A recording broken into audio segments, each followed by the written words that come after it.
ትላንት በተደረገው የአውሮፓ ቻምፒዮንስ ሊግ የግማሽ ፍጻሜ የመልስ ጨዋታ የተመዘገበውን ውጤትና ስለ ተጨባቂው ጨዋታ ስለ ጨዋታው እንመልከት። እጅግ አስደናቂ ጨዋታ በታየበት ጨዋታ ኢንተር ሚላን በሜዳቸው ጁሴፔ ሜዛ የካታላኑን ክለብ ባርሴሎናን ያስተናገዱበት ጨዋታ በጣም ድንቅ ጨዋታ ሆኖ አምሽቷል። በእውነቱ ይህንን ጨዋታ ያልተመለከተ ኳስ ተመልካች ካለም እድለኛ አይደለም ልንለው እንችላለን። በጨዋታው በርካታ ግቦች፣ ድራማዎች፣ ስሜቶች የመሳሰሉበትን ተመልክተናል። እንደውም ከመጀመሪያው ጨዋታ የባሰ አስገራሚ ጨዋታ ሆኖ ነበር ሊገኝ የቻለው። በቻምፒዮንስ ሊጉ ግማሽ ፍጻሜ ከታዩ የምንጊዜም ምርጥ ጨዋታዎችም አንዱ ነው ብለን በተማመን ልንናገር እንችላለን። ጨዋታው እንግዲህ በኢንተር ሚላኖች 4-3 ድል አድራጊነትም ነው ሊጠናቀቅ የቻለው። በጨዋታው ኢንተሮች በላውታሮ ማርቲኔዝ እና በሃካን ቻልሃኖግሉ የፍጹም ቅጣት ምት ግብ አማካይነት 2-0 ይመሩ ነበር። በዚህ ውጤትም ነበር ወደ እረፍት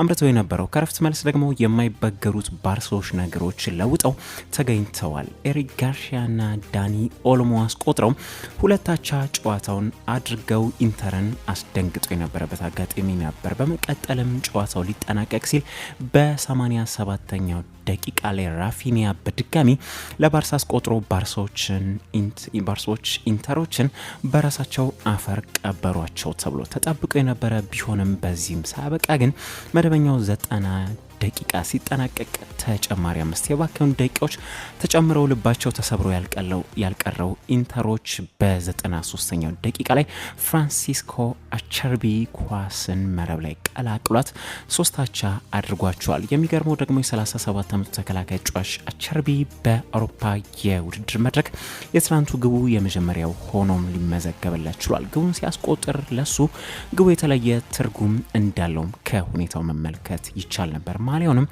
አውልቆ የቢጫ ካርድ ሰለባ ነበር። አምሻሽቶ ደግሞ ያቀበለው ዴንዘል ዶምፍሪስ ነበር። ዶምፍሪስ ትላንትም 2 ለግብ የሚሆኑ ኳሶችን አምሻሽቶ ማቀበል የቻለ ተጫዋች ነው። የጫዋች 2 ሳይሆን 3 ሳምባ ያለውም ነው የሚመስለው። ከባርሳ ጋር ብቻ በነበረው የደርሶ መልስ ጨዋታም በሚገርም ሁኔታ 5 ያህል የግብ ተሳትፎችን ማድረግም ችሏል። አሁን ላይ ጫዋች ዋጋው ስንት ያወጣል ቢባልም ትልቅ ዋጋ የሚያስወጣ ይመስላል። በመጨረሻም ግን ጨዋታው 3-3 ከሆነ በኋላ ወደ ተጨማሪ 30 ደቂቃ አምርቶ የሲሞኔ ኢንዛጊ ቅያሪ በሰራበት ሁኔታ ተቀይሮ የገባው ዴቪድ ፍራቴሲ ኳስና መረብን አገናኝቶ ኢንተሮች ወደ ሙኒክ እንዲያመሩ የሚያደርግበትን ትኬት አስቆርጧቸዋል። ፍራቴሲ ካስቆጠረ በኋላ ደስታውም ልዩ ሆኖ ነበር የተገኘው። ወደ ታጠረ ብረት ሄዶ ዛሬ ወጥቶ እስከ መንጠልጠልም ደርሶ ነበር። እስቲ ስለ ጨዋታው ግን አንዳንድ ወሳኝ ነጥቦችን እናንሳ። ኢንተሮች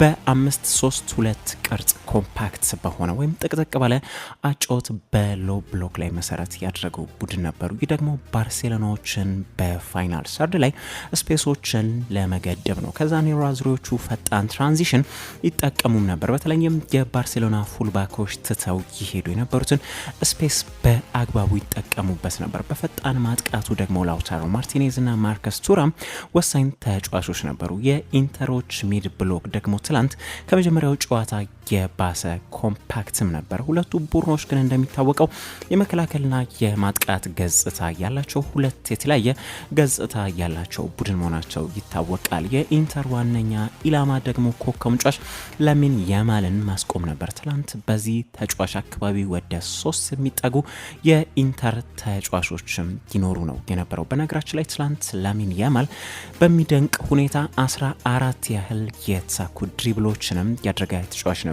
ይህ ቁጥር ደግሞ በ2020 ኔይማር አትላንታ ላይ ካሳካው 15 ድሪብሎች በኋላ ትልቁ ቁጥር ሆኖም ሊመዘገብ ችሏል። ያማል ትላንትም እንደ መጀመሪያው ጨዋታ ሁሉ ደግሞ አንግልም ጋሽቶበት ነበር። እድለኛ አልነበረምም ልንለው እንችላለን።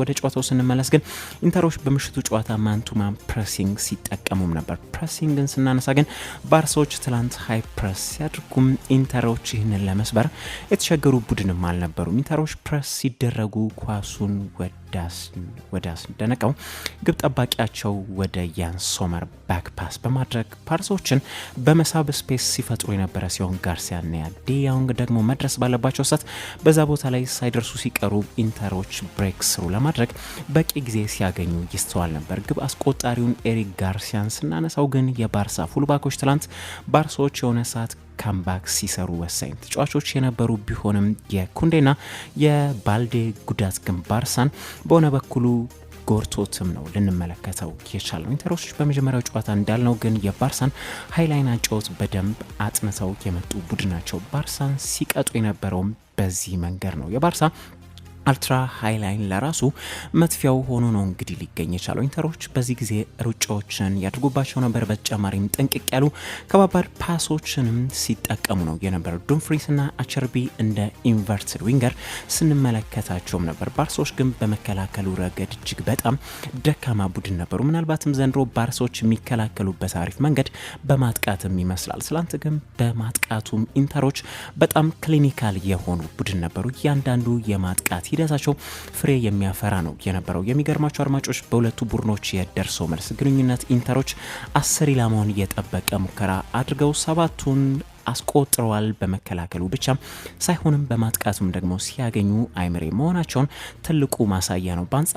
በአንጻራዊ የባርሳን ብንመለከት ብሉግራኖቹ በደርሶ መልስ 19 ያህል ሙከራዎችን ኢላማውን የጠበቀ ሞክረው ያስቆጠሩት ግን 6ቱን ብቻ ነው። ኢንተሮች እንግዲህ ምን ያህል ክሊኒካል መሆናቸውን ያስመለክተናል። ባርሶች በሌላ በኩል በኢንተሮች ፊዚካሊቲም የተቸገሩ ቡድን ሆኖ ተገኝቷል። የሃንሲ ፍሊክ ቡድን ፊዚካሊ ሶፍት ነበሩ። አንዴ ኳሷን ከተነጠቁ ደግሞ በጣም ቨልነራብል ወይም ተጋላጭ የሚሆኑ ቡድን ናቸው። የሲሞኔ ኢንዛጊ ቡድን ታክቲካሊ ብስል ሆኖም ተመልክተናል። ሃይ ፕረስ ሲያድርጉ መች መመለስ እንዳለባቸው ያውቃሉ።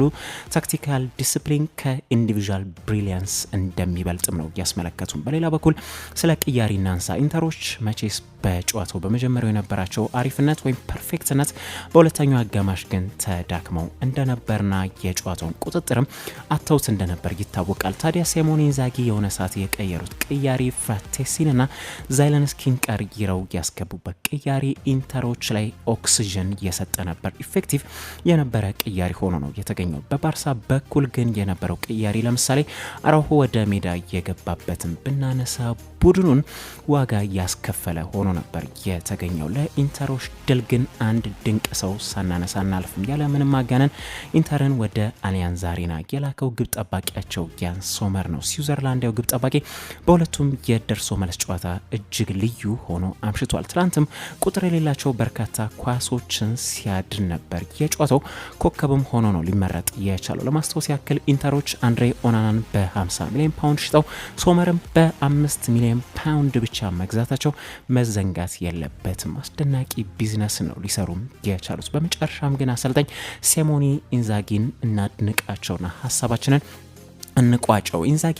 እንዴት ያሉ ድንቅ አሰልጣኝ ናቸው ያስብላል። ትላንት ሜዳ ላይ ታክቲካል ኢንስትራክሽን ሲሰጡ በተለይ እስከነ ሱፋቸው በዝናብ እየተቀጠቀጡም ነበር። በስሜት ሜዳ ላይ ለመግባትም ምንም ያልቀራቸው አሰልጣኝ ናቸው። ያላቸው ስሜትና ወኔ ወደር የለሽም ነው። እንደ ጣሊያኖች ገለጻ ከሆነ ፋንታስቲኮ ብለን እንገልጻቸዋለን። ከ15 ዓመታት በፊት የጆዜ ሞሪኒዮ ቡድን ኢንተር ባርሳ ላይ ያደረጉትንም ፈለግ ተከትለው እንግዲህ ሊያድርጉትም ችሏል ማለት ነው። ኢንተሮችን ደግሞ ለሰባተኛ የቻምፒየንስ ሊግ ፍጻሜ ያደረሷቸው ሲሆን በውድድሩ እንደ ሌሎች አሰልጣኞች ብዙ ሪሶርሶች ሳይኖራቸው ቡድኑን በ3 ዓመት ውስጥም ለሁለተኛ ጊዜ ለፍጻሜ ሊያደርሷቸው ችሏል። ባለፉት 4 ዓመታት በዝውውሩ ደግሞ ንጹህ የሆነ 115 ሚሊዮን ዩሮ ትርፍ ማግኘት የቻለ አሰልጣኝ መኖሩን ምን እንጃ ላስታውሳችሁ አድማጮች። እኛ አሰልጣኝ ሮሜሉ ሉካኩን አጥተዋል፣ አሽራፍ ሀኪሚን አጥተዋል፣ አንድሬ ኦናናን አጥተዋል፣ ብሮዞቪችን፣ ሚሊያን ስክሪነርን እንዲሁም ኤዲን ዤኮን የመሳሰሉትን ያጡ አሰልጣኝ ናቸው። ይህንንም ሁሉ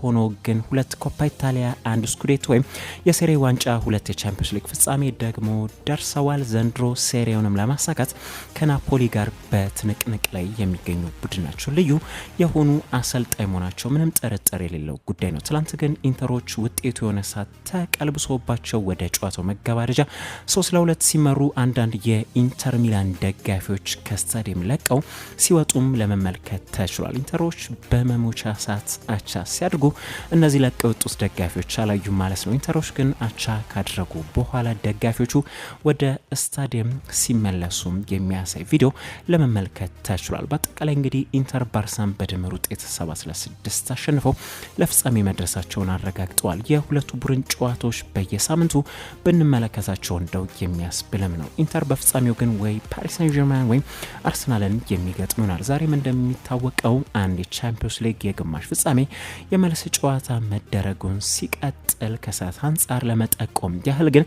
ፓሪስ ሳን ዠርማን በሜዳቸው ፓርክ ደ ፕራንሰስ የለንደኑን ክለብ አርሰናልን የሚያስተናግዱበት ጨዋታ ይጠበቃል። በኤምሬትስ በነበረው የመጀመሪያ ጨዋታ ፔዦች በኦስማን ዴምቤሌ ብቸኛ ግብ ታግዘው አርሰናልን 1-0 በሆነ ውጤት አሸንፈው መመለሳቸው የሚዘነጋ ጉዳይ አይደለም። ዛሬ ደግሞ በሜዳቸው ከምሽቱ 4 ሰዓት ላይ የሚያስተናግዱበት ጨዋታ ይጠበቃል። በቀጣይ እንግዲህ የሳን ሰባስቲያን ተወላጅ የሆኑት የሚኬል አርቴታን ቡድን እንዲሁም የሂሆን ተወላጅ የሆኑትን ሉዊስ ኤንሪኬን ቡድን የሁለቱን ስፓኒያር ላይ ፍጥጫ የምንመለከት ይሆናል። አርሰናል ውጤቱን ይቀለብሳሉ ወይስ ሌላ ድል ያስመዘግባሉ የሚለው አጓጊ ያድርጓል።